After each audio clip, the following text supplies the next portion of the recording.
The Lord. प्रभु की स्तुति हो, परमेश्वर का धन्यवाद हो जो हमारी सारी ज़रूरतें पूरी करता है, शारीरिक और आत्मिक, भावनात्मक, आर्थिक। क्योंकि प्रभु आत्महान परमेश्वर है और उस आत्महान परमेश्वर के बारे में सारी दुनिया जो है जानती है। हमारे परमेश्वर को सब लोग जानते हैं कि सच्चा परमेश्वर कौन है। वो अलग बात है कि वो सच्चे परमेश्वर को जानना नहीं चाहते, लेकिन लोग जानते हैं कि सच्चा परमेश्वर जो है वो प्रभु यीशु मसीह ही है। तो प्रभु का धन्यवाद करते हैं। और आज हम परमेश्वर के कलाम से ये जानेंगे कि प्रभु की शांति हमारे अंदर कैसे रह सकती है। हर इंसान आज शांति चाहता है। वो चाहता है कि सब कुछ शांति से होता रहे और वो मन में विश्राम पाए। जिसके मन में विश्राम है वो शांत है। तो हम परमेश्वर के कलाम से ये पढ़ेंगे। कलाम से ही हमें पता चलता है शांति, प्रभु की जो शांति है वो हमारे अंदर कैसे रह सकती है। 4-5 बातें हैं जो आपको जरूरी याद रखनी है। और ये बहुत ही अद्भुत वचन है। बहुत ही परमेश्वर का सारे वचन जो है वो सारे अद्भुत है।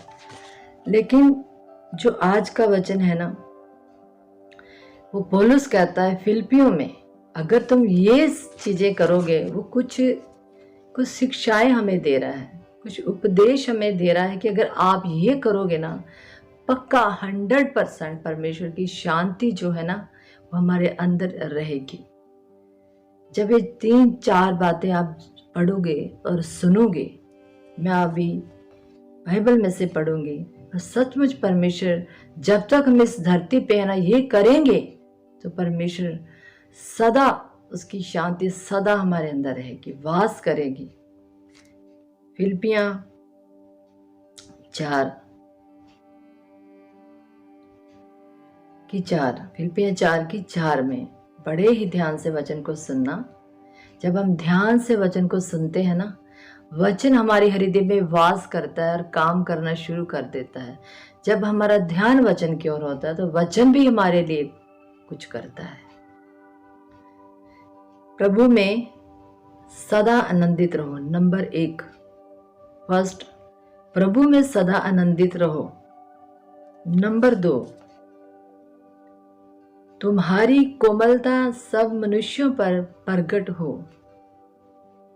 नंबर 3, किसी भी बात की चिंता नहीं करनी।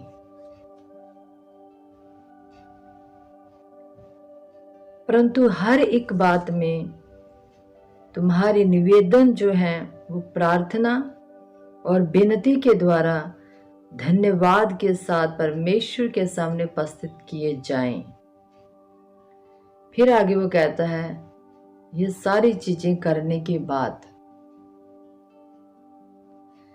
तब परमेश्वर की शांति जो समझ से बिल्कुल परे है, मेरी और आपकी समझ से, पूरी दुनिया की समझ से, उसकी शांति को कोई जान नहीं सकता।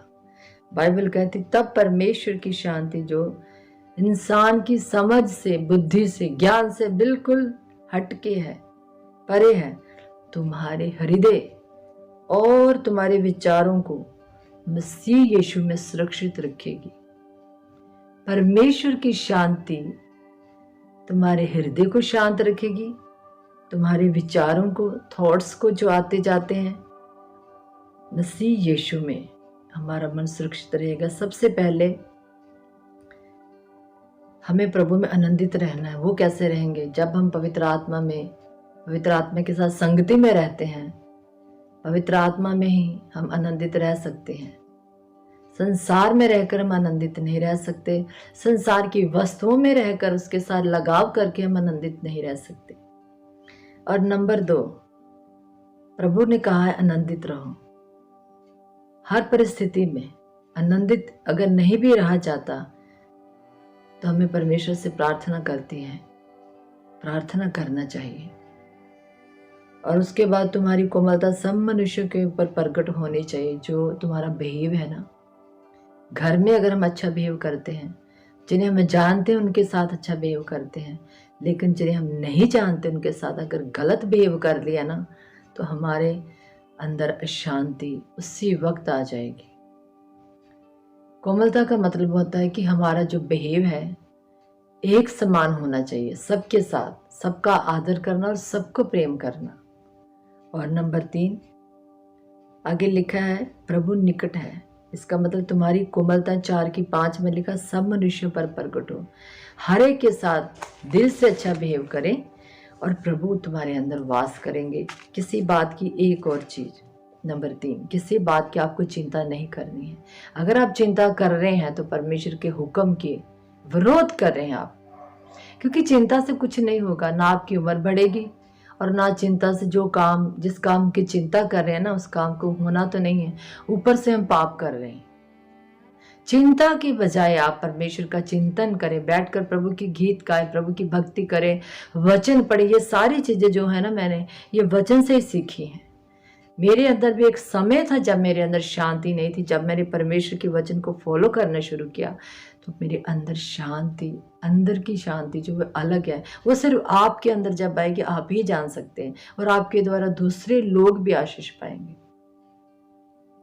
किसी बात की आपको चिंता बिल्कुल नहीं करनी, चाहे कुछ भी हो जाए। चिंता से आपको दूर रहना है। चिंता एक पाप है। उसके बाद लिखा है हमारे हर एक बात में, हर एक जिस विषय में हम प्रार्थना करते हैं ना, जिस चीज के लिए भी प्रार्थना कर रहे हैं, विनती करते हैं हम सबसे पहले परमेश्वर का जो पुरानी आशीष जिनको अपने लेकर भूल गए हैं ना, उन आशीषों के लिए सबसे पहले धन्यवाद करना शुरू करें। जिनका आपको स्मरण भी नहीं है। जब आप मसीह में नए आए थे, आपके पास कुछ भी नहीं था। आप कैसे चलते थे? आप निराश थे, उदास थे, परेशान थे, दुखी थे, और परमेश्वर ने आपको खड़ा किया, परमेश्वर ने आपको बड़ा किया, परमेश्वर ने आपको अपने प्रेम के द्वारा इतनी आशीषें दी। आज आप भूल चुके हैं उन आशीषों को, और फिर से वो आशीषों के लिए धन्यवाद करना शुरू करें। मेरे प्यारे भाई बहनों, आप ऐसा करें। जो आशीषें आप लेकर भूल चुके हैं कितने सालों से और आप नई वस्तुओं की ओर भाग रहे हैं, पहले उन चीजों के लिए धन्यवाद करें। परमेश्वर ने आपको सबसे पहले धन्यवाद करो कि आप जिंदा हैं, उसकी महिमा करने के लिए, उसका कलाम सीखने के लिए, उसकी स्तुति करने के लिए, उसकी वड्याई करने के लिए, लोगों को वचन सुनाने के लिए आप जिंदा है, लोगों के साथ वचन शेयर करने के लिए आपको जिंदा रखा है। सबसे पहले इस चीज के लिए आपका धन्यवाद करें कि आप जिंदा हैं। और उसके बाद लिखा कि धन्यवाद के साथ परमेश्वर के सम्मुख उपस्थित किए जाए। तुम्हारी बेनतियां, तुम्हारी जो भी विषय है, पहले परमेश्वर का हर चीज के लिए धन्यवाद करें। एक एक चीज के लिए प्रभु का जब आप धन्यवाद करते हैं ना, ये परमेश्वर की वड्याई है। इससे परमेश्वर को महिमा मिलती है। जब आप परमेश्वर को महिमा देते हैं ना, तब परमेश्वर की जो शांति है ना, वो आपके अंदर आएगी। वो शांति कौन देगा? पवित्र आत्मा आपके अंदर आनंद और शांति भरेगा। आप करके देखो ऐसे, तब परमेश्वर की शांति जो समझ से बिल्कुल परे है, सचमुच में ये जो 4 चीजें मैंने आपको बताई आप करें, और तुम्हारे दिल में और तुम्हारे विचारों में मसीह यीशु में सुरक्षित रखेंगे। और आगे एक और आयत है 9 में, 4:9 में वो कहता है जो बातें मुझसे सीखी हैं, जो बातें आप वचन से सीख रहे हैं ना, अभी आप वचन से सीख रहे हैं। कई बार हमने वचन पढ़ा भी होता पर हमें वो याद नहीं रहता, तो परमेश्वर आपको याद दिलाने के लिए किसी न किसी का इंतजाम करते हैं। तो ये आगे लिखा है जो बातें तुमने मुझसे सीखी हैं, ग्रहण की हैं। जब ये वचन आप सुन रहे हैं, सुनकर अगर इसको फॉलो नहीं करोगे, पालन नहीं करोगे, फिर कुछ नहीं मिलने वाला, फिर शांति नहीं आने वाली।